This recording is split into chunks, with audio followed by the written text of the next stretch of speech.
nuestra charla, pues comentarles, por un lado, que esta charla pues, va a ser grabada. Por tanto, quienes no quieran aparecer y estén conectados a Zoom, pues pueden bloquear la imagen o salir directamente de la plataforma y seguirla pues a través de YouTube. Y por otro lado, por favor, les rogamos que se aseguren de que tienen los micros apagados durante la charla para que sea lo más fluida posible y evitar interferencias. Bien, pues nada, le damos la bienvenida una semana más a esta plataforma virtual en la que seguimos llevando a cabo nuestras charlas de manera telemática. Y el esquema que seguiremos pues cuenta con 30 minutos de exposición y a continuación, mediante la herramienta de pedir la palabra o a través del chat, les daremos paso a la participación y preguntas. Hoy comenzamos con esta charla del ciclo Artesanas y Artesanos de la Reconciliación, que es desde el Centro Loyola y en colaboración con CVX Canarias, el Colegio San Ignacio de Loyola y ECA. Tenemos el placer de presentar a Elías López, jesuita, que nos ayudará a reflexionar sobre el liderazgo en tiempos de crisis. Lucas, ¿lo quieras? Pues ahí tienen ya Elías. Elías, te toca. Yo ya bajo mi micro también y adelante. Pues buenas tardes a todas y a todos. Gracias, Sara, por la introducción y Lucas también, gracias por la invitación. Vamos a tener un ratito de reflexión, como introducían, con el tema del liderazgo en tiempos de crisis y que aporta la espiritualidad ignaciana al tiempo este de liderazgo donde hay tantas rupturas y por lo tanto, como Sara nos comentaba, el liderazgo tiene que ver también con sanación de rupturas en este tiempo de crisis y de conflicto. El conflicto del COVID-19, de la pandemia, que es un conflicto que se extiende a muchos niveles, no solamente a nivel, digamos, social, económico, a nivel internacional estamos viendo también la conflictividad, ¿verdad?, entre los dos ahora poderes, China y Estados Unidos, sino es una conflictividad que también baja al nivel muy personal, al nivel familiar, como vamos a ir viendo también ahora, al nivel laboral, ¿verdad?, nos afecta todo esto. ¿Y qué hacer? ¿Tiene el liderazgo ignaciano algo que aportar a la transformación de estos conflictos y de esta crisis, de modo que poco a poco vayamos avanzando hacia esa sociedad que en principio Dios quiere?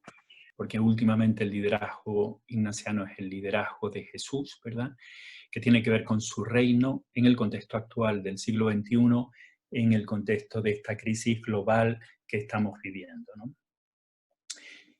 De algún modo, yo tengo la sensación de que todos los días me levanto con un bofetón en la cara, ¿no? Un piñazo, un golpe tremendo y tienes como un shock y dices, bueno, ¿y esto que estamos viviendo es cierto, no es cierto?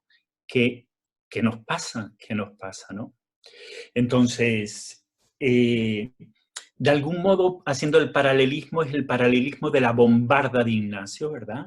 La bombarda del coronavirus. Pamplona, estamos viviendo a nivel social, global, mundial, desde la perspectiva ignaciana, podríamos hacer ese paralelismo, una bombarda que le ha pegado a los pies de la sociedad y la ha tirado al suelo.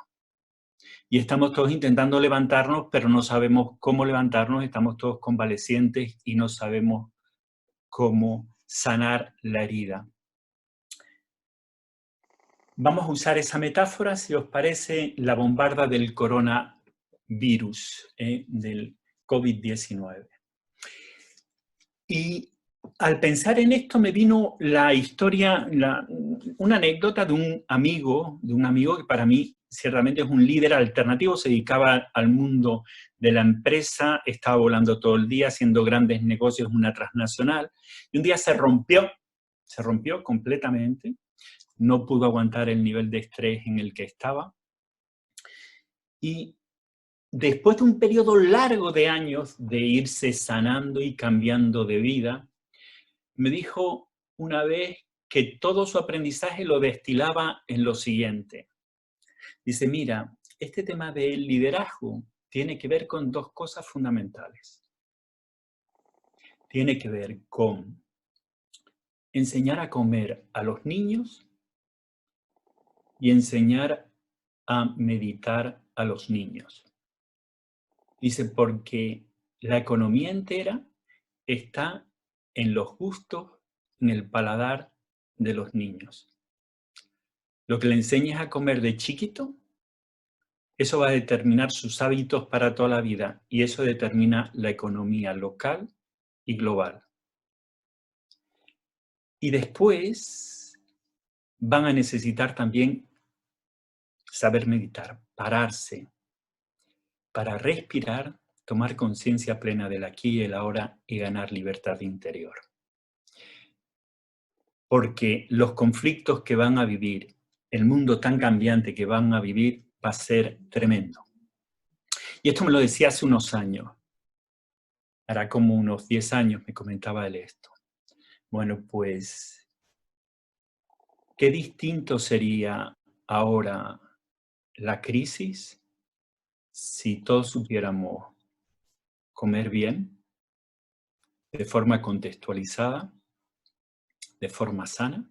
Porque eso determinaría la economía y las interdependencias globales que hoy día vivimos, y al mismo tiempo, si supiéramos respirar, yo soy psicólogo, he estado estos días atendiendo a mucha gente en crisis psicológica de ansiedad, en si supiéramos respirar, ¿verdad?, ante la crisis, pues ganaríamos una libertad interior que nos permitiría actuar mejor y sabernos situar mejor ante la crisis, de una forma positiva. Esta es la introducción. Vamos a hacer 3 golpes, si os parece. Vamos a trabajar primero algunas ideas sobre liderazgo, después vamos a trabajar algunas ideas sobre crisis y después algunos flashes también sobre ignaciano, sobre espiritualidad ignaciana, que aporta la espiritualidad ignaciana a un liderazgo en tiempos de crisis. Vamos a empezar por liderazgo. Mirad, liderazgo, yo prefiero liderazgo más que líder, porque el líder normalmente hace alusión a una persona, ¿verdad? Siempre pensamos en liderazgo, poder, un líder, presidente de una nación o de una gran empresa, un CEO o lo que sea, ¿no? Un director general, lo que toque, ¿no? El liderazgo más bien habla de un proceso de relaciones interpersonales, donde hay un influjo, eso sí que es clave en los procesos de liderazgo, hay un influjo de personas, se influyen, se motivan personas y se influyen mutuamente, tanto líderes como seguidores, ¿no? Lo que es claro en la literatura del liderazgo también es que aparte de este influjo también hay un gran foco, un líder. Tú sabes que hay alguien o un grupo que está en un proceso de liderazgo porque inmediatamente tú lo ves focalizado en un cambio, en una mejora. Cuando hay un foco en un cambio, en una mejora, hay un proceso de liderazgo. Va unido un plan de acción con una misión, con una meta unida a visión y valores. Eso es lo que de forma sucinta podríamos definir como liderazgo, ¿no? Lo que sí vemos claramente es que las teorías de liderazgo a lo largo de los años, se han ido desarrollando en los últimos años, ¿verdad? Lo que sí vemos es que hay una evolución muy clara del interés a la hora de estudiar el liderazgo organizacional, el liderazgo político, el liderazgo económico, el liderazgo social. Ha habido una evolución. Hemos empezado analizando los rasgos de personalidad muy focalizados en la persona del líder. Hemos ido avanzando hacia la relación de influencia, segundo foco de interés.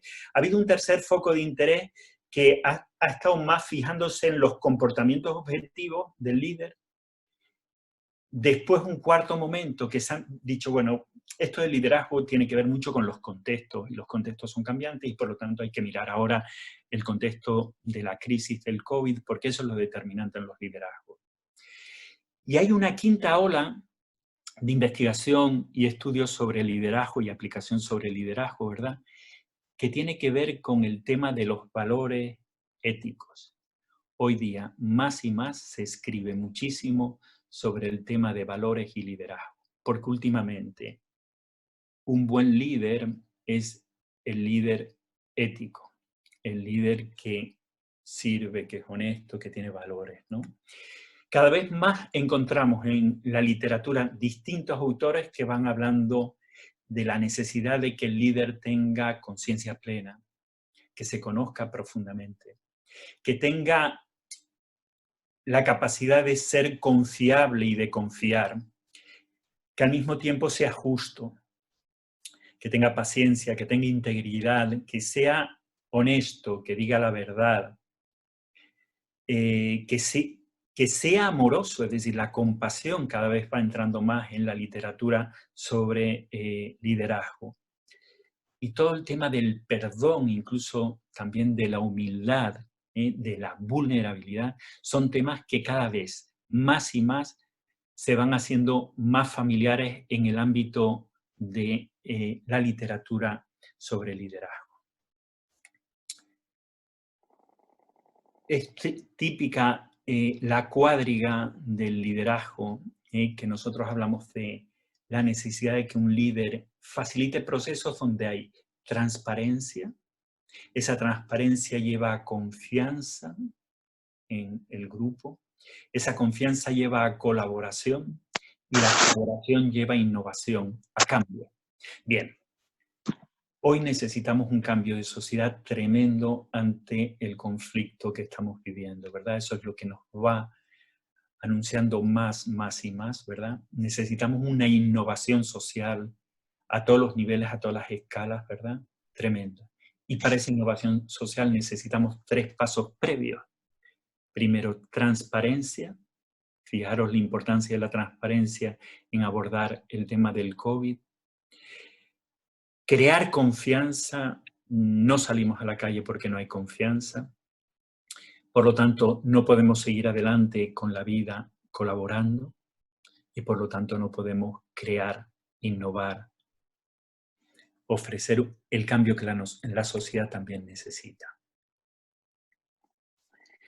Si decimos, le preguntamos, ¿verdad?, a los expertos, pero sí, vamos a ver, pero resúmeme, ¿cuál es la función del líder en un grupo, en la sociedad, en una organización?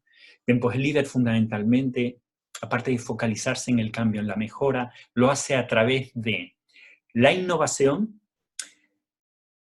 la inspiración, la motivación y dando visión de futuro, dando esperanza, una visión de futuro. Inspira, motiva y visiona el futuro. Y necesita de colaboradores que compartan con él y que co-creen con él la inspiración, la motivación y la visión. Pero si hay algo que cada vez más y más en la literatura, en la experiencia que vamos acumulando, de qué es lo que determina a un líder, si nos tuviéramos que quedar solamente con una cosa, ¿cuál sería esa cosa? Bien, pues la cosa es que para inspirar, para motivar, para crear visión, necesita ser percibido como auténtico, honesto. Si los líderes no son percibidos como auténticos y honestos por su gente, no serán líderes, serán jefes y usarán el poder y no la autoridad moral, la autenticidad, para crear esa visión de futuro compartida, esa inspiración. Y es importantísimo que para ser percibidos como auténticos, el líder incorpore el tema de mostrar la debilidad. Estos días salía un líder político en una rueda de prensa y pedía perdón porque efectivamente se equivocaron en una medida que se tomó. El pedir perdón en la política, en el liderazgo hoy día, eso es algo muy extraño. Cada vez va entrando más en la cultura el perdón político, que se le llama el perdón social, es decir, las expresiones de perdón, pedir perdón, porque el ser humano es un ser falible. Sin esa dimensión del perdón hoy día, el líder no se le va a percibir como auténtico. Si oculta su parte de debilidad porque nadie es perfecto y no reconoce con humildad y pide perdón por eso, no va a haber proceso de liderazgo. Tú obedecerás a tu jefe, pero no te dejarás inspirar y motivar por un proceso de liderazgo, porque no lo vas a percibir como auténtico.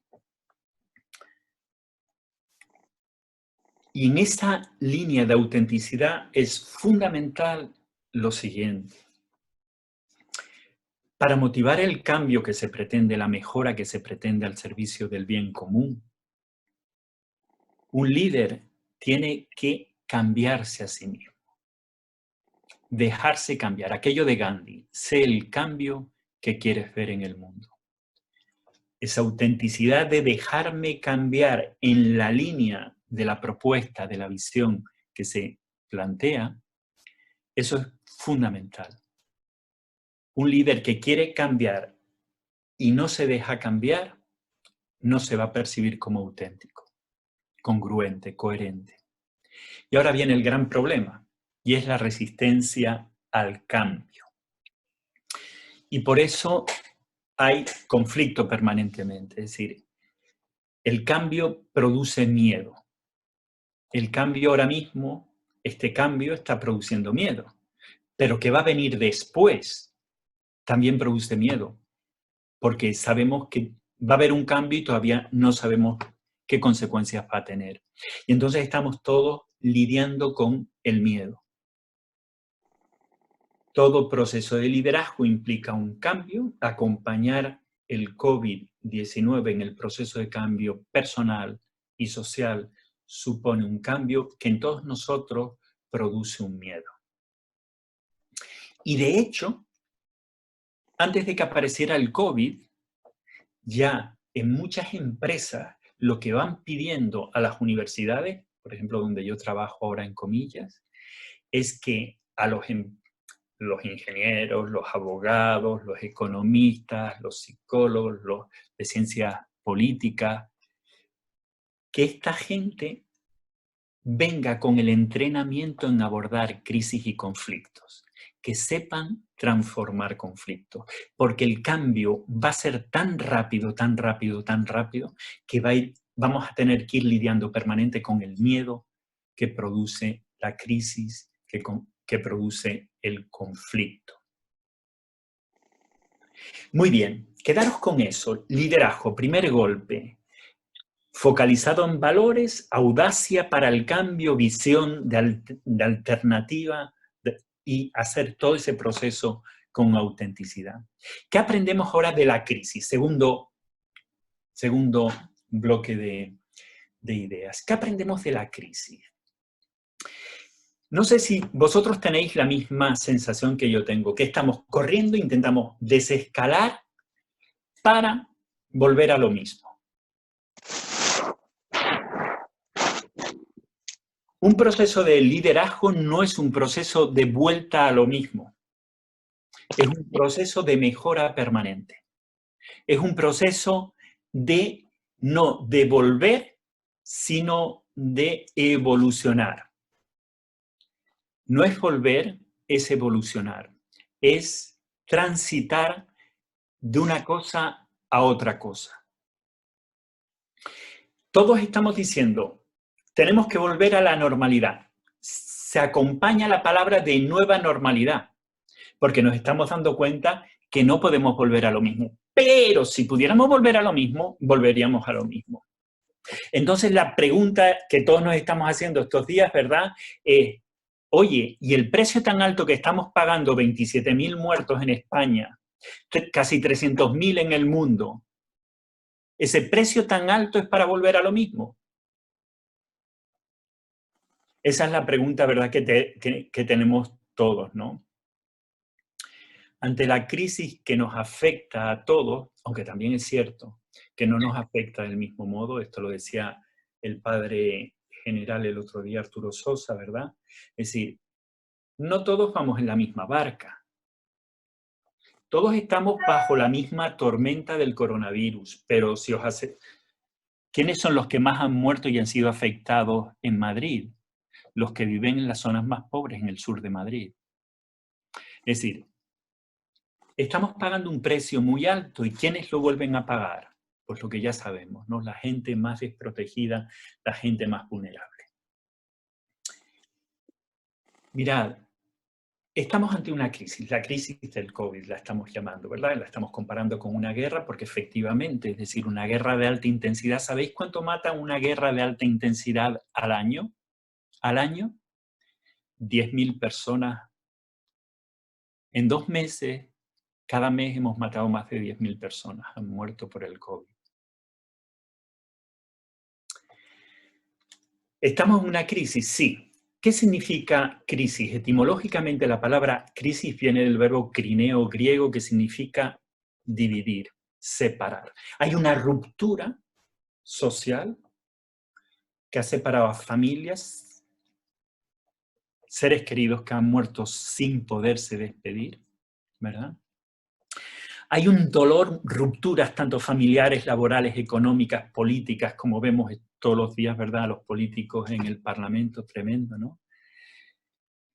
Conflictividad social, está habiendo desde mi punto de vista poca para lo que podría haber. Hay un dolor por una pérdida de hábitos, de seres queridos, de capacidad adquisitiva. Y estamos todos en un duelo sin reconocer que estamos en un duelo. El duelo de la pérdida. Pero no tenemos como capacidad ni siquiera de vivir el duelo, porque tenemos como que adaptarnos a los hábitos nuevos del día a día que ha sido tan cambiante, ¿verdad? Por lo tanto, sentimos una división interna y social y global. Eso es lo que significa crisis, crineo. Pero en chino, precisamente, para decir crisis se usan 2 kanjis, dos figuritas. Una figurita habla de la crisis como peligro y la otra figurita de la palabra crisis en chino habla de oportunidad. La crisis se vive con esa tensión, la tensión como ambiguo, ¿no? Una polaridad entre positivo y negativo, entre peligro, miedo y oportunidad, positivo. Toda crisis nos lleva, por el peligro, nos lleva a evadirnos de la tensión, de esa tensión de la ambigüedad. Evitar la tensión de la crisis. La invitación es a habitar la tensión. No evitar la tensión, sino habitar la tensión. Porque si evitamos la tensión, no vamos a acompañar el cambio que se pretende y se busca, ¿no? Es decir, el líder o los procesos de liderazgo no evitan las tensiones, los procesos de liderazgo habitan las tensiones para ir transformando el conflicto y la crisis en oportunidad de cambio, de mayor servicio para todos, al servicio del bien común. Todo proceso de liderazgo sabe situarse de este modo en los contextos de crisis para sacar las consecuencias positivas de la crisis. Mirad, esto de la incertidumbre que estamos viviendo ahora con el COVID, sabemos que esta incertidumbre, esto se ha formulado desde hace años, se viene formulando este tema de la incertidumbre en la que estamos viviendo.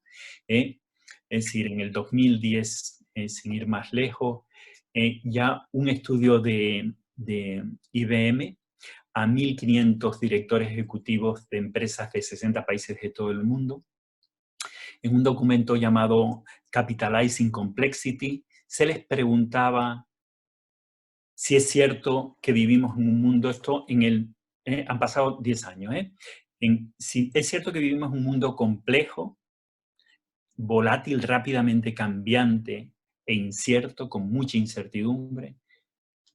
Y los directivos te decían, de 60 países del mundo, ya digo, los directivos te decían que sí, que efectivamente es así. Y no solamente te decían eso, sino que decían que al tener que tomar decisiones, el mundo es tan complejo y hay que tomarlo de forma tan rápida, que al tener que cerrar la oficina, tenían que dejar la respuesta dada.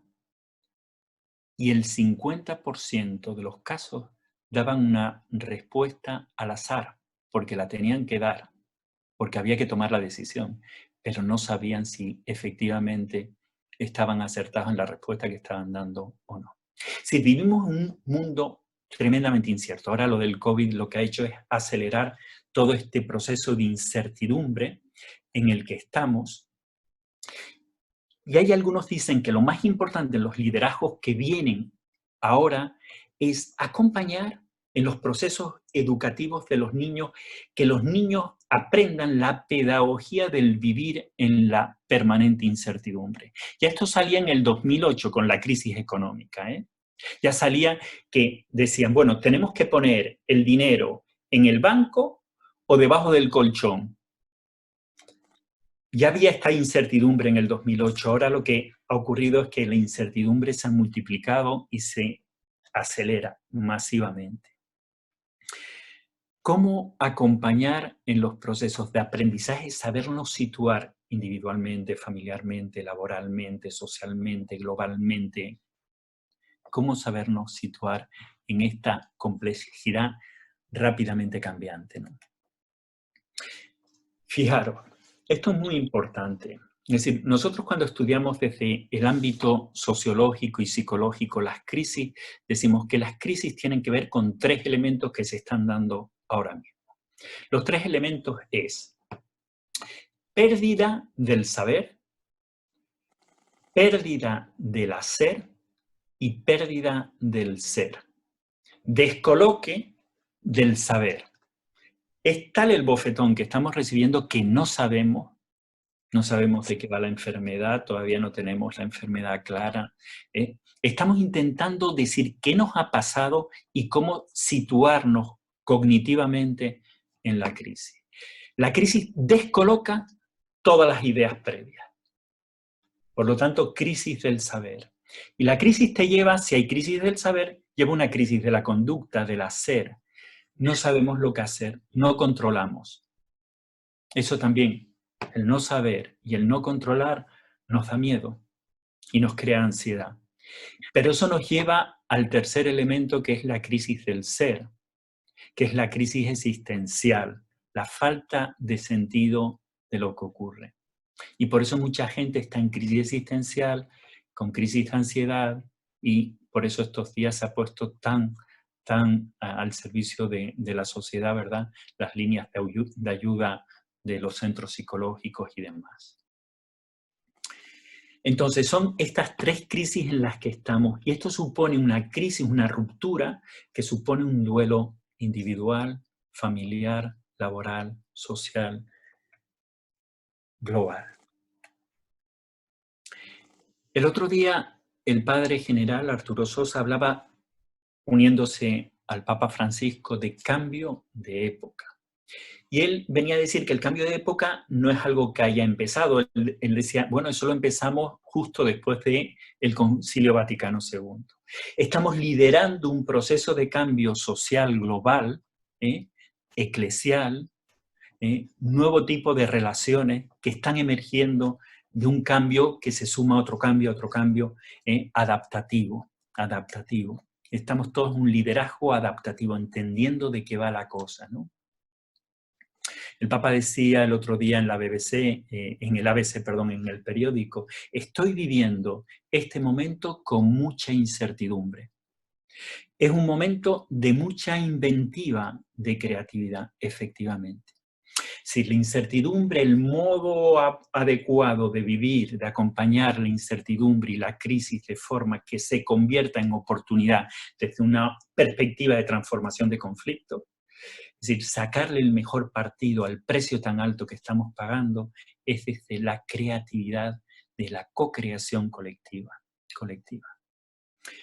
Para tener las antenas bien puestas y que no se nos escape por donde Dios nos está llevando, por donde la vida nos está alumbrando a una vida nueva. Algo nuevo está emergiendo, pero como decimos, es un cambio de época, de tiempo, de era, que lleva tiempo y paciencia.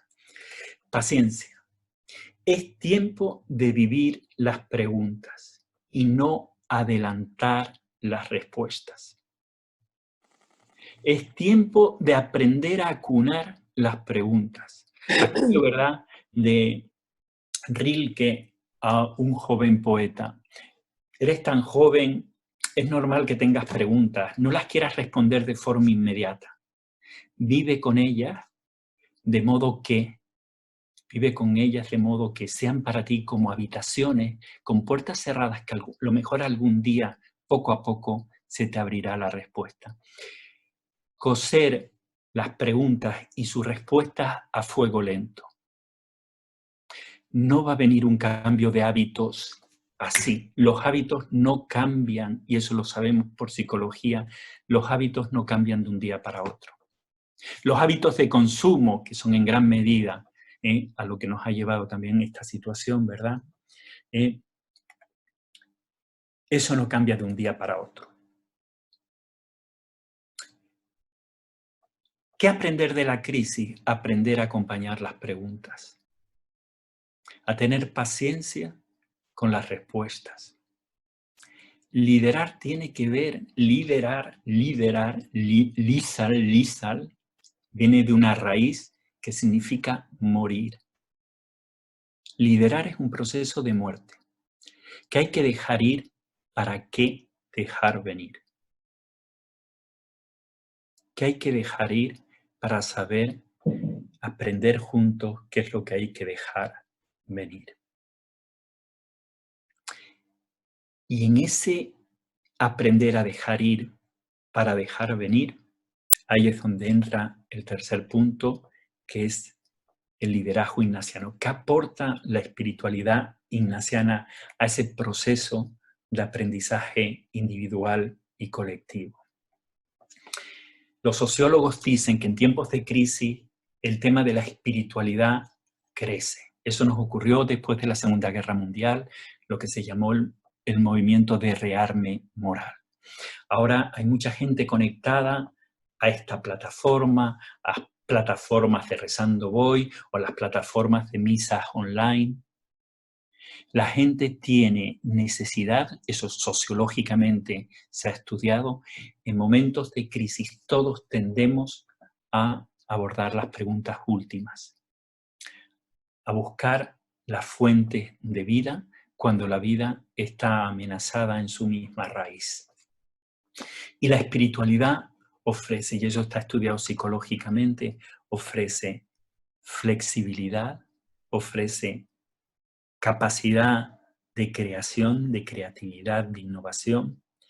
La espiritualidad crea resiliencia, fortalece nuestra resistencia y la búsqueda de sueños y alternativas.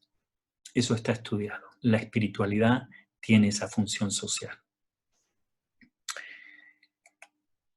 Por lo tanto, el liderazgo que necesitamos ahora, en medio de la crisis, será un liderazgo que ahonde en las fuentes de vida de cada uno y de las sociedades y de las culturas.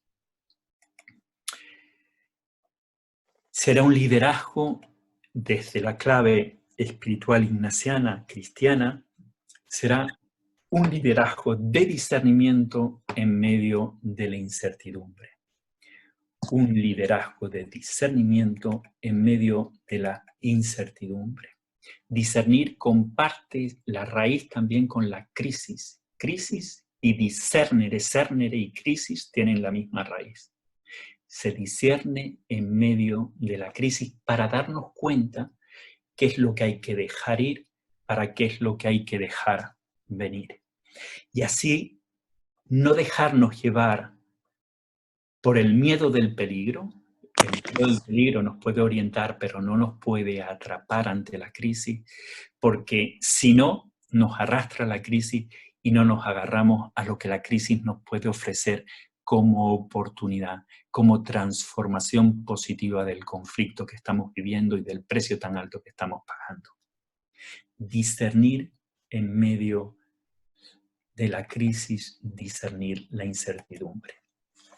Mirad, Desde la perspectiva ignaciana, el anterior general hablaba de 3 retos.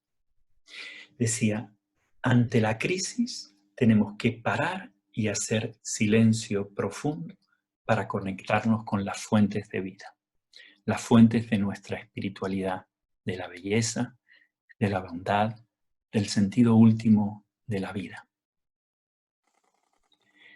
Y conectándonos con esa fuente de vida, desde el silencio profundo, que podemos estar en medio del ruido, pero en un silencio profundo interior, conectados, desde ahí, lanzarnos juntos a un liderazgo de discernimiento en colaboración. Esa es la propuesta. Liderazgo de discernimiento en colaboración, porque vamos a necesitar colaborar y la participación social para abordar todo esto, ¿verdad? Más que nunca se va a hacer necesaria la solidaridad. Y dice que en este liderazgo conectado con las fuentes de vida espirituales hondas, este liderazgo y discernimiento espiritual en colaboración, dice Adolfo Nicolás, nuestro anterior general que está muy malito en un hospital en Tokio, nos dice que en esto se nos va la credibilidad y el impacto de nuestro servicio a la Iglesia y al mundo. Si nosotros no sabemos liderar en medio de la crisis desde el discernimiento colaborativo, no vamos a tener nada que aportar a lo que va a ir emergiendo de esta crisis. Por lo tanto, ¿cómo vivir la bombarda del COVID-19? Pues como Ignacio la vivió, dejándose tocar la herida por Dios. No hay otra forma de sanar. A lo cristiano no hay otra forma de sanar.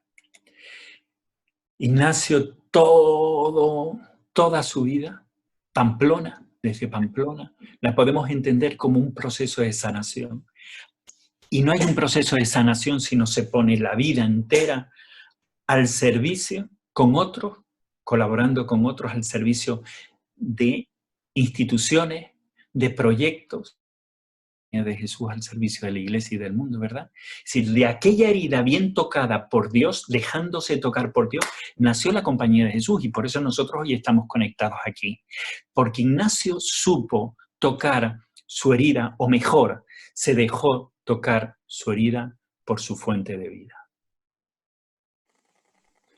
Más que nunca necesitamos volver a lo que somos, hijos de la vida, a tocar nuestras fuentes de vida con mayúscula. Claro, la espiritualidad ignaciana nos ofrece toda la mistagogía de los ejercicios espirituales desde el principio y fundamento, ¿verdad? Conectados con el propósito vital, principio y fundamento de tu vida, tu fuente de vida, siendo humilde en el sentido de autocrítica, dejándote perdonar, sabiendo elegir y no dejarte llevar por el ego, segunda semana. Tercera semana, aprendiendo a ser compasivo, manso y subversivo. Esa mansedumbre subversiva de Jesús, de buscar la alternativa en medio del conflicto de Jerusalén, de tercera semana. La compasión llevada al extremo cuando ofrece perdón en la cruz, en medio de la herida, haciéndose herida del mundo. Y desde ahí no se deja atrapar por la herida, sino que se ofrece al Padre, y el Padre atraviesa su herida abriéndonos a un mundo de esperanza. La muerte, el COVID-19 no tiene la última palabra.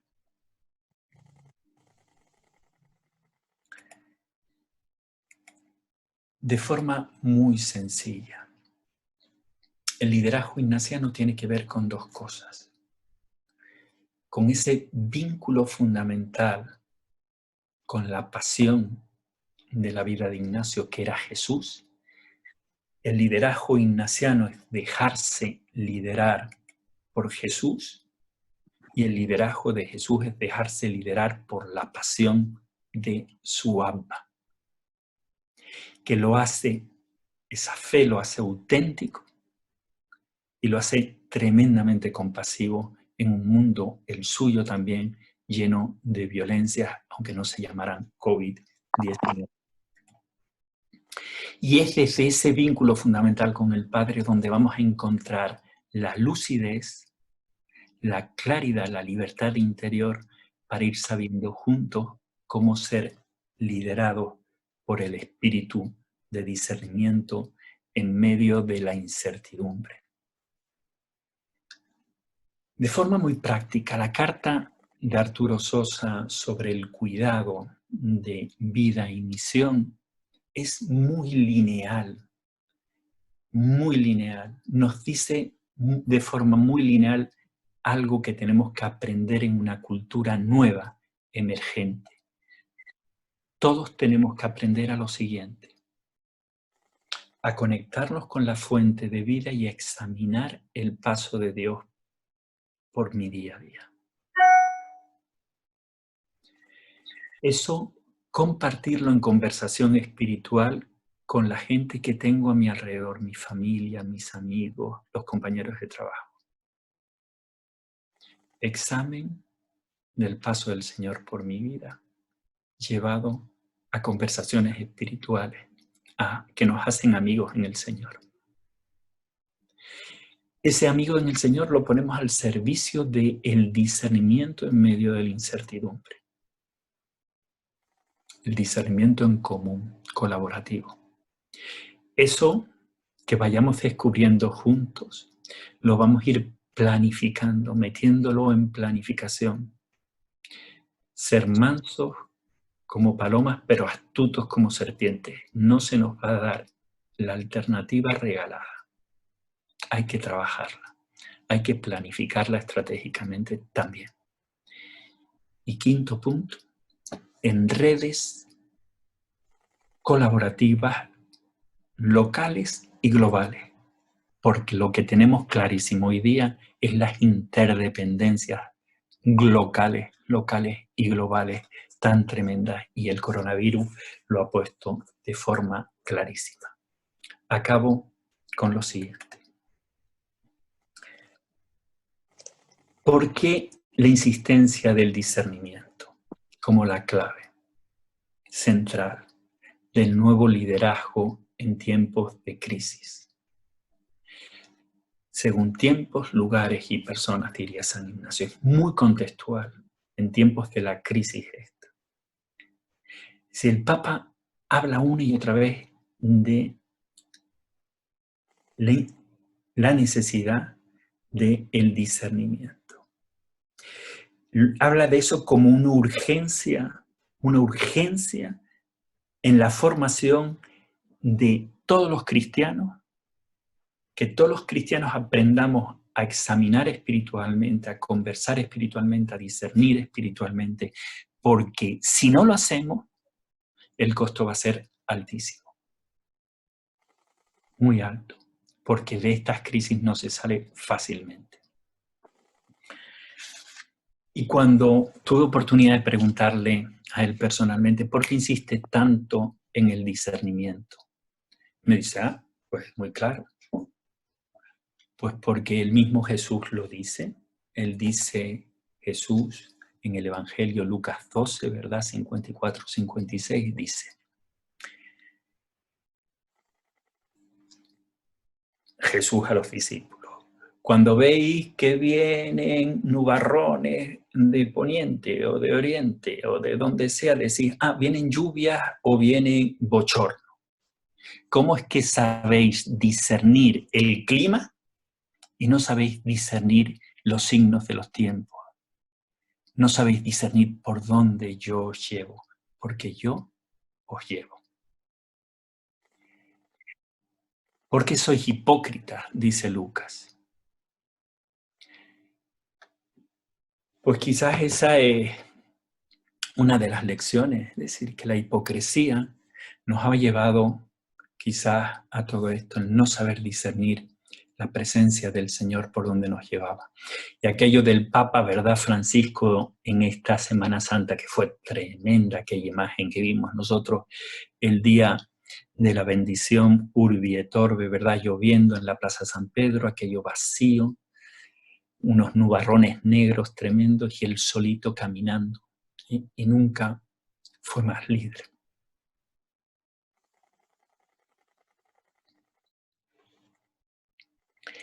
Y ahí dijo una cosa que me parece que es importante recordar y no olvidar. Dijo, la omnipotencia humana nos hizo creer, nuestra omnipotencia nos hizo creer que enfermando al mundo no nos íbamos a enfermar nosotros. El liderazgo ignaciano, si nos hace algo, es humildes. La lección de la bandera de Jesús, pobre, austero, en un mundo de un consumismo tremendo, humillados porque nos va a costar, vamos a pagar un precio y esa humillación nos va a llevar a la humildad. Y esa humildad nos va a hacer libres para poder aportar lo siguiente y ser como Ignacio, dejarse liderar por el Espíritu sin adelantarle el paso, sabiamente ignorante, puesto su corazón en Cristo. Y así, y solo así, y solo así, decir aquello que nos decía Adolfo Nicolás. Fe y confianza en que Dios va por delante, que estamos siguiendo a Dios que trabaja en los corazones de la gente, que ya trabaja en el corazón de la gente en medio del coronavirus. Por lo tanto, el liderazgo ignaciano nos invita a vivir consolados en medio de la crisis, con fe, con esperanza y con caridad, porque vamos a necesitar mucha, mucha caridad, mucho, mucho amor, para no dejar atrás a los vulnerables. Muchas gracias. Gracias, Elías. Has pasado un montón de tiempo, pero bueno. No, mira, vamos a ver. Muchísimas gracias, la verdad, y no había ninguna cosa que frenar, ¿no? Pero sí, ahora en la idea de que podamos mantenernos más o menos en los tiempos, en principio Sí. a tener dos pequeñas reacciones, una de Jorge Hernández, que es párroco en La Isleta, y otra de Amparo Osorio, la directora gerente de ECA, a tu exposición. Le hemos pedido 2 minutos a cada uno, vamos a ver si ellos sí lo respetan. Jorge, te toca. Dime, Jorge, ¿qué tal? ¿Cómo estás? Hombre, una alegría saludarte. Te veo ahí en la camarita, sí. ¿Qué tal? ¿Bien? Abre el micrófono, a ver, te lo abro. Ya está abierto, Jorge. Y aparte de eso, somos palmeros. Exacto, nos unen muchas, muchas, muchas cosas buenas. La línea de identidad. Mira, vamos a ver. Hay una cosa que me impacta cuando me encantó porque gracias, me ha parecido fenomenal el planteamiento. A mí me revoluciona por dentro por una razón, porque soy consciente de que la crisis en este momento, esta situación, nos tiene que llevar a innovar. Necesitamos la creatividad para la innovación, pero en un mundo tan tecnológico, una de las cosas que me llama la atención es que innovar nos exige una rapidez inmediata. Necesitamos una rapidez inmediata. Y tú lo que nos dices es, hay que innovar, hay que ser creativos, pero hay que meterse dentro de la crisis, hay que habitarla, o sea, no podemos huir de ella, tenemos que meternos dentro.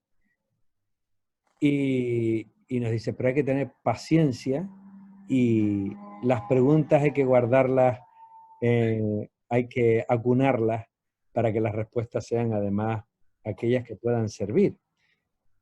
Y es verdad que, vamos, no lo dudo, pero sí es verdad que en este mundo en el que vivimos, donde la ciencia va tan deprisa, y muchas veces cuando hablamos de innovación lo confundimos nada más que en un elemento puramente muchas veces tecnológico, pero yo creo que no es solamente eso, yo creo que también la necesidad de respuestas rápidas, ¿qué vamos a hacer con los más empobrecidos? ¿Qué va a pasar con la gente que va ahora a, cómo se va a cómo va a funcionar el trabajo, con los nuevos nichos de empleo, los nuevos estilos de forma de relacionarnos. Todo eso nos va a exigir una respuesta rápida. Y tú nos dices, señores, párense, disciernan colectivamente, de forma, ¿cómo se llama? Pero hay que saber ser capaz de hacer silencio y además hay que esperar, hay que tener paciencia. Sí.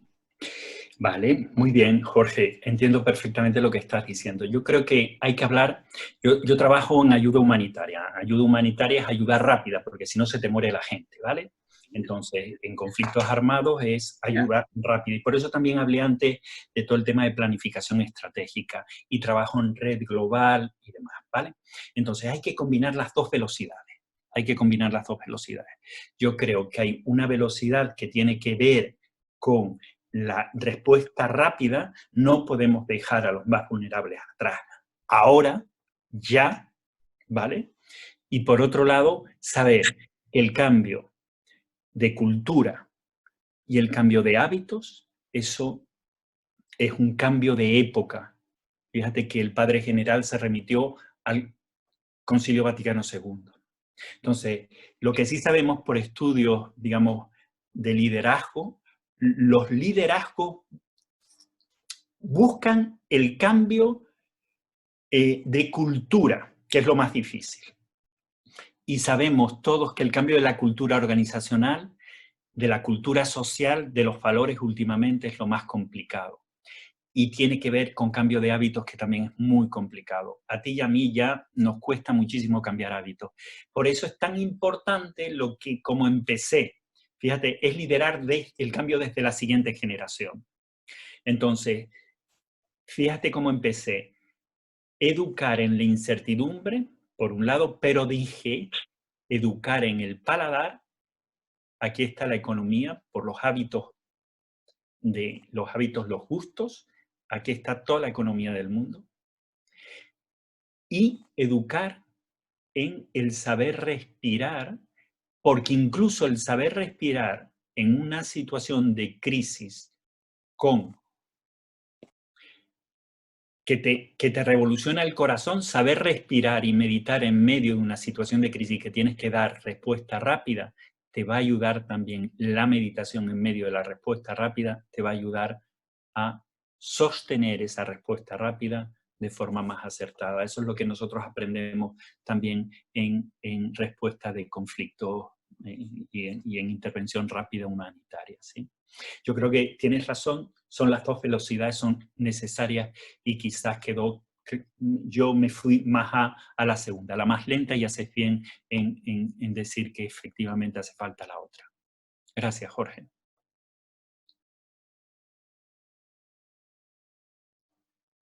Buenas tardes, buenas noches, Elías y el resto de las personas que participan.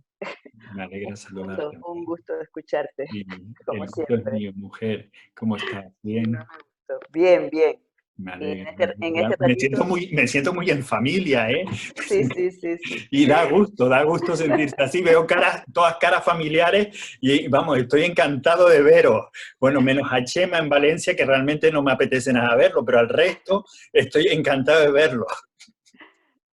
Me alegro que tengamos este ratito tan a gusto. Mira, yo la sensación primera que he tenido es como la de Jorge, ¿no? O sea, nos pide tranquilidad, búsqueda de respuestas tranquilas cuando nos están empujando y no tenemos tiempo para cometer todo, ¿no? Muchos calderos al fuego, como se suele decir coloquialmente, ¿no? Pero sí que estoy de acuerdo contigo en esto que acabas de decir ahora, ¿no? De lo que se trata no es tanto de correr o ir despacio, sino darse el tiempo necesario para leer los signos del tiempo en que estamos, ¿no? Ese respirar. Y yo tengo que decir que para eso a mí me ayuda mucho lo que dices de la fuente de vida, ¿no? El pararte. Termina uno el día en un estado de ansiedad que o te paras o corres el peligro de perderte, ¿no? El miedo te paraliza de manera inconsciente y te pierdes, ¿no? Entonces, ese pararse, ese momento, ese discernir un segundo, te ayuda a caminar con mayor rapidez en los siguientes segundos, ¿no? Es como esa tensión. Ahí está. Es como esa tensión, ¿no? Después de lo primero que dijiste, bueno, uniéndolo a todo, ¿no? Sí. Yo estoy de acuerdo contigo en ese liderazgo adaptativo en la incertidumbre, con esas paradas, viviendo de la fuente, ¿no? Porque nos ayuda a ir con la suficiente, aquello que se dice, vísteme despacio que tengo prisa, ¿no? Eso es. En esa línea es como veo lo comentado, ¿no?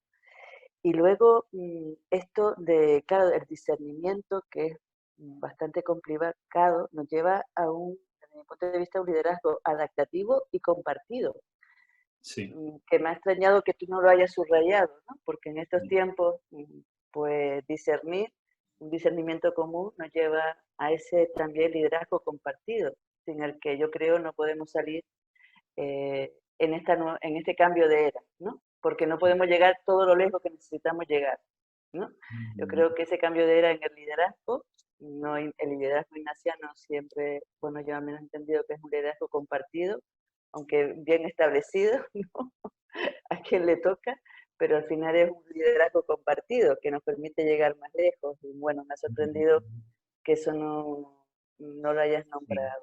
Muy bien. Sí, y ya me callo por cumplir y que Lucas no me eche la bronca.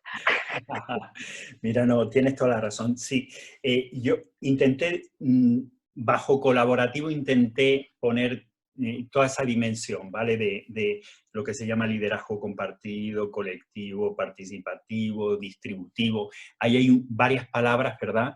Que efectivamente hoy en redes, es decir, hoy día esto que tú estás diciendo sin duda hay que subrayarlo, esa dimensión compartida del liderazgo. No es que una persona, es colectivo, y más para los retos que estamos viviendo actualmente, ¿sí?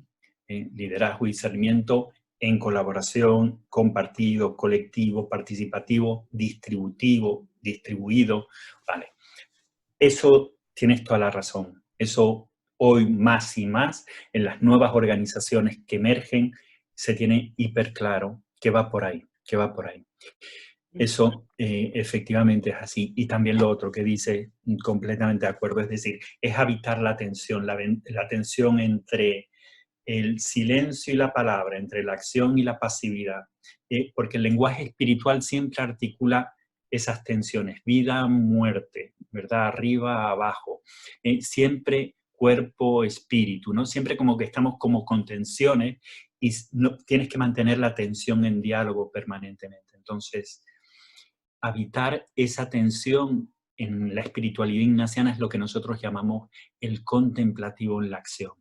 Esa acción transformadora rápida del aquí y el ahora muchas veces, pero desde ese silencio contemplativo conectado con la fuente de vida. Contemplativo en la acción es una de estas expresiones que articula, yo creo, tanto lo que tú como Jorge decís. Gracias. Gracias a ti. La gente que está a través de YouTube, hay 3 preguntas que en realidad las 3 miran a algo así como la cualidad de las personas, ¿no? Juan Carlos se pregunta directamente, pero entonces ¿se puede liderar sin ser buena persona? Y por lo tanto, ¿cómo se forma una buena persona? Por ahí iría más o menos un buen liderazgo. Jorge Burgueño pregunta, pero ¿es que todo el mundo está capacitado para poder liderar? ¿O depende también de la formación? Por ahí iría, ¿no? Y Margarita Balsa lo que dice es cómo compaginar la autenticidad del líder que muestra su debilidad y al mismo tiempo la capacidad de dar confianza, ¿no? Porque si uno se muestra muy débil, parece como que no daría confianza. Buenos días. Muy bien, perfecto. Y luego damos la palabra a los que están en Zoom. Ha pedido la palabra de momento, si no me equivoco, Ana Fuentes, ¿no?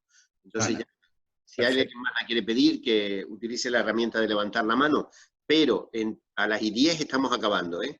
Perfecto, Lucas, gracias. Entonces voy a responder rapidito. Mira, Margarita, el tema de debilidad y fortaleza del líder. Otra vez volvemos a habitar una tensión.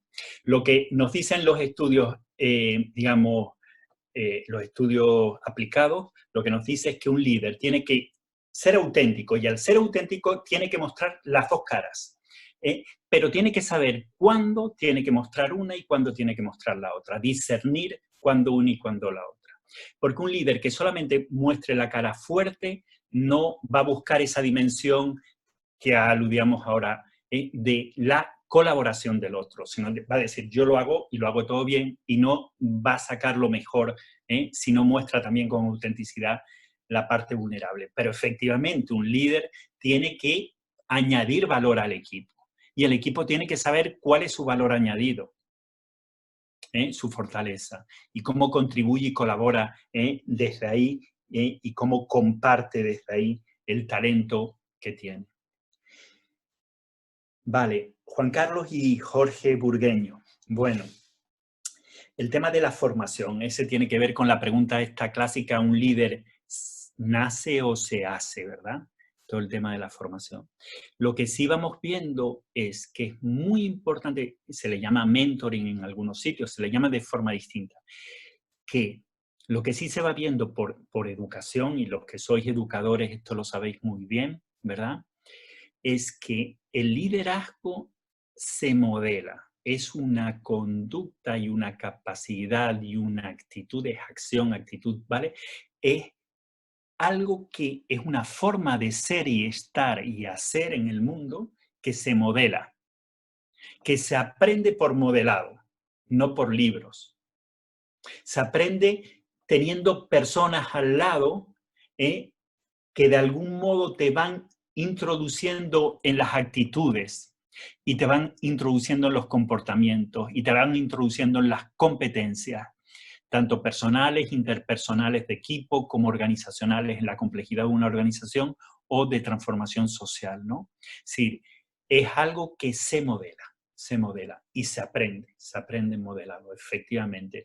Con Jorge Burgueño, Jorge, pues estamos ahora mismo en Comillas, donde participará también ECA, entre otras organizaciones, en la formación de liderazgo de discernimiento, en colaboración compartido con otros.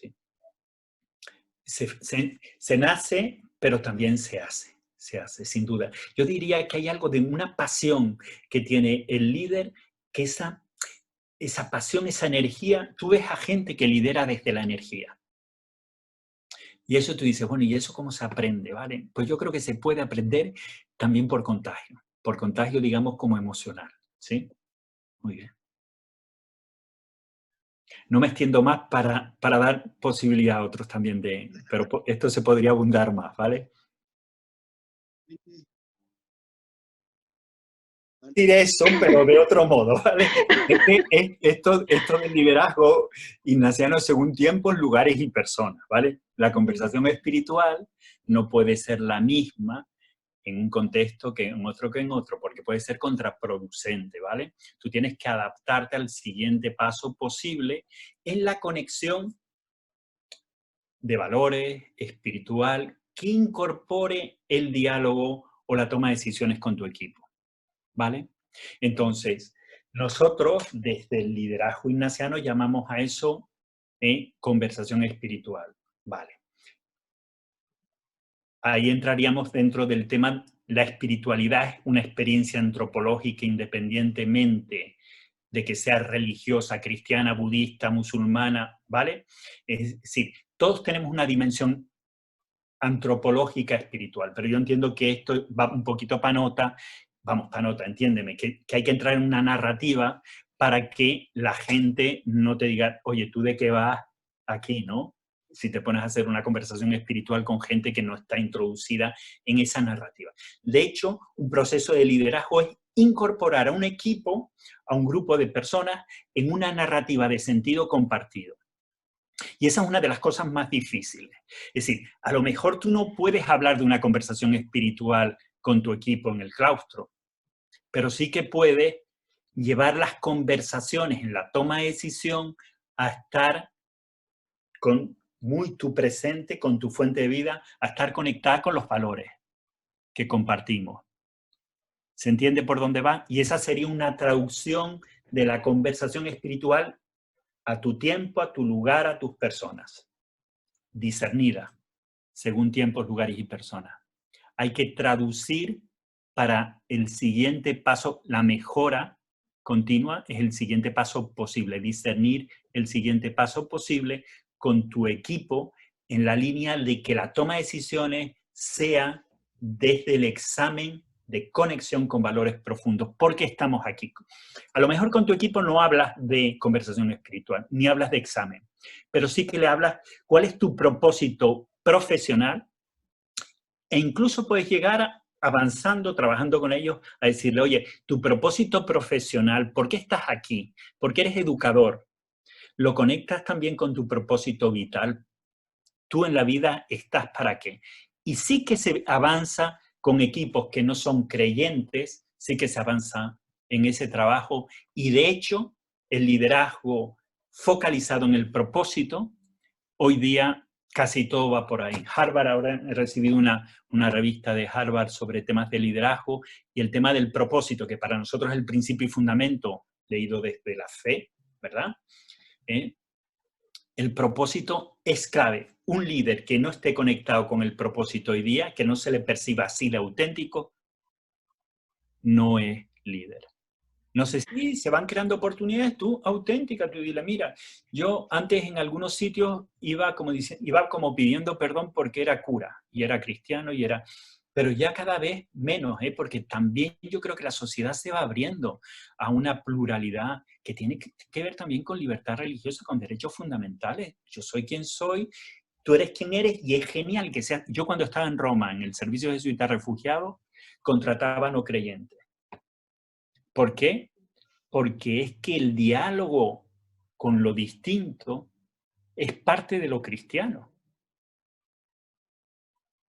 Es parte del amor. No puede haber amor si no amas lo distinto. Tan es así que se habla del amor al enemigo. Bueno, pues no sé si en este caso, pues yo... Hola, buenas noches. Buenas noches, Goretti. ¿Qué tal? Bien, encantada de escucharte. Nada, rápidamente porque no me deja. Respecto al liderazgo, hay un aspecto, una cualidad del liderazgo que es el de la resiliencia, ¿no? El liderazgo resiliente. ¿Cómo poder acompañar en este momento ante la adversidad, ¿no? A las personas a que puedan adaptarse, recuperarse ante este tiempo, ¿no? de crisis en el que estamos viviendo y padeciendo? Gracias. Sí, gracias a ti, Goretti. Era Goretti nada más, la otra persona era Ana, que ya la tenía levantada. Ah, pues hubiese hablado un poquito más. Sí. Venga, Elías. Entonces ya está, ¿sí? Muy bien, ¿tú quieres comentar algo más, Goretti? Si no, respondo. No, todo el tiempo para ti, por favor, gracias. A ti, mujer. Pues no, todo el tema de la resiliencia, ¿verdad? Resistencia, resiliencia, ¿verdad?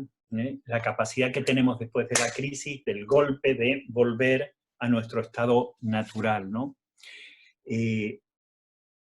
Vamos a ver, siempre nosotros lo que vamos trabajando es lo que llamamos acompañamiento en autocuidado, es decir, procesos de acompañamiento para que la gente se autocuide, los equipos se autocuiden, la organización se autocuide. El autocuidado, ¿ves? Cura, la Carta del General, tema de cuidados, de vida y misión, van juntos, ¿verdad?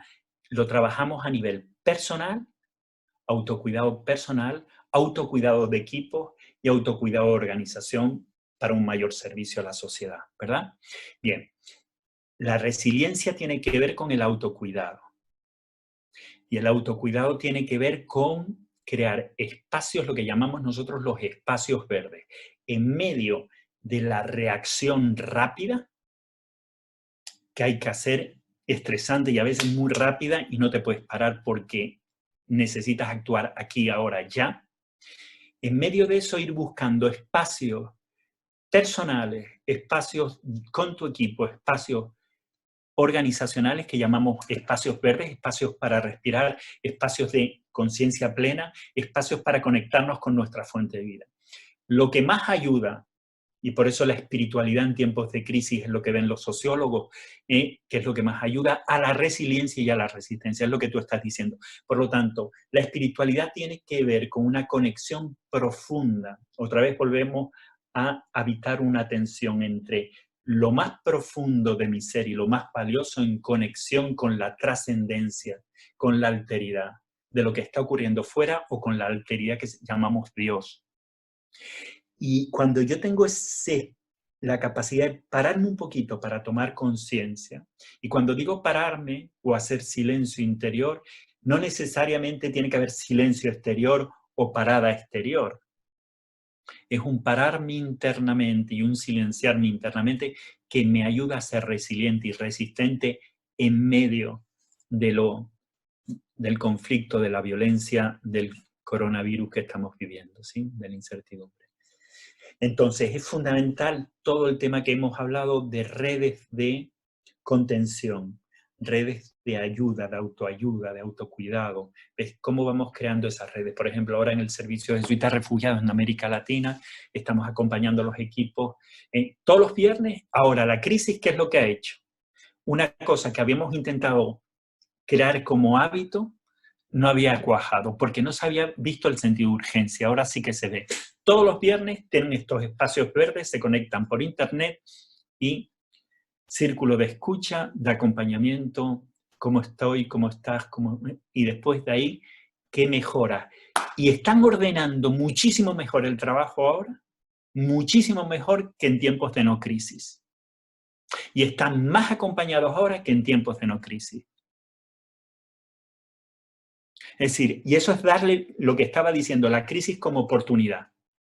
Estamos aprendiendo todo. Elías, ya una última pregunta. Luego, tengo que decir, esto queda abierto para la gente que está en Zoom, pero cortamos la emisión con YouTube después de esta pregunta, que la voy a hacer yo. Me reservo la última, Elías. Muy bien, Lucas. Dime a ver. Cuando no sale, Elías, y cuando al final la cosa acaba fatal, y cuando al final los resultados son negativos, a pesar de haber emprendido todo, cuando al final llega la muerte, cuando al final los médicos se mueren en los hospitales, cuando al final tienes mucha gente pobre a la que no consigues sacar de esas situaciones, o sea, todo el tema del fracaso, liderar y fracaso. Sí, perfecto, Lucas. Sí, esa es otra de las grandes preguntas, ¿verdad? Y esa tiene que ver con el liderazgo ignaciano o el liderazgo de Jesús la cuarta semana, ¿verdad? Perdona, la tercera semana. Entonces, ¿qué es lo interesante? Pero es un reto permanente, que esto lo sabemos, ¿verdad? La cruz, en cristiano, la cruz, tu sobrino Elías, una vez, me preguntó en un bautismo de uno de los primitos. Me dice, oye, ¿por qué cuando él tenía 7 añitos, dice, oye, ¿por qué los cristianos tenemos como símbolo un símbolo de muerte, la cruz? Con 7 años, claro, delante de los primitos y tal, no era fácil responder allí, ¿no? Pero nosotros sí que sabemos, ¿verdad?, que no podemos separar tercera semana la pasión de la cuarta semana la resurrección. La cruz significa ambas cosas y fundamentalmente que la muerte no tiene la última palabra, ¿no? Entonces el fracaso no tiene la última palabra, de acuerdo que es un salto de fe, ¿no? Pero ahí entra lo del modelado que decía antes. Es decir, con él y como él, con Jesús y como Jesús, el vínculo al Abba en Jesús, con Jesús, es decir, es lo que nos permite ser resucitados en medio del fracaso, en medio de la muerte. Traducido ahora en plata. No hay un proceso de duelo de un fracaso. Un fracaso es una pérdida de algo que se pretendía ser y no ha podido ser y ha acabado en daño. Y ese daño ha matado. Un sueño ha muerto, personas han quedado damnificadas, lo que toque. Entonces, un duelo de la pérdida, del fracaso, siempre se tiene que elaborar de modo que dé vida. Un fracaso, para que sea superado, tiene que dar vida, una nueva vida. Entonces, si cogemos la vida de Ignacio desde el fracaso del sueño suyo de ser un caballero importante en la corte o lo que fuera, ¿no? Y vemos cómo él pone todo ese fracaso al servicio de un proyecto nuevo que se llama Compañía de Jesús. Sin la Compañía de Jesús, él no hubiera podido superar ese fracaso, porque fue un fracaso. O hablando ahora a nivel de iglesia, con Jesús. Sin que hubiera nacido la iglesia, el fracaso, la tortilla, la cruz no se vuelve al revés. Cualquier fracaso vital, si no se pone al servicio de un proyecto para un mayor bien, ese fracaso nos acaba comiendo. Ahora, ¿cómo acompañar el darle la vuelta a la tortilla? ¿Cómo acompañar el darle la vuelta a la cruz? ¿Cómo acompañar el darle la vuelta a la violencia? ¿Cómo acompañar el darle la vuelta al fracaso? Y para eso sí que hace falta estas redes que decías, Goretti, de acompañamiento para la resiliencia y la resistencia. Y nosotros hablamos en el SJRS, por el tema del fracaso, por tanta muerte que no se puede parar, Lucas. La impotencia es tremenda de los equipos estos días, por ejemplo, en Ecuador, ¿vale? O en otros sitios, ¿no? La impotencia es tremenda porque la gente está muriendo y no pueden hacer nada. Y no pueden hacer nada, ¿no? Entonces, la resiliencia, la resistencia y primero resistencia, después trabajamos resiliencia y después trabajamos una cosa que llamamos la revivencia. La revivencia es la muerte, cómo la vamos a transformar en vida. Y para eso, ¿cuáles son los aprendizajes que estamos haciendo para transformar la crisis en una oportunidad? Es cierto que para que las mujeres, vosotras, pudierais votar, en Lovaina, que yo estudié allí, yo vi en varias calles placas conmemorativas de mujeres que perdieron la vida para que vosotras hoy podáis votar. Se transformó en un proyecto positivo. Pero el liderazgo implica cruz. El liderazgo lethal viene de la misma raíz, letal, mortal. Es ridículo pensar que vamos a cambiar sin pagar un precio. Ahora, el precio es duro y hay que minimizarlo, ¿eh? Hay que minimizarlo. Tu hermano Fernando, que es más bruto que nosotros dos, él dice que necesitamos tiempo, y Meloni también lo está diciendo, ¿verdad? Que necesitamos tiempo para desescalar, que antes de hacer la desescalada interior, no podemos desescalar exteriormente. Entiéndase otra vez porque hay que evitar la tensión de las dos desescaladas, ¿no? Pero sí que lo que nos toca ahora es salvar a los más vulnerables aquí y ahora. Y para eso vamos a necesitar muchísima espiritualidad, muchísima conexión con la fuente de vida,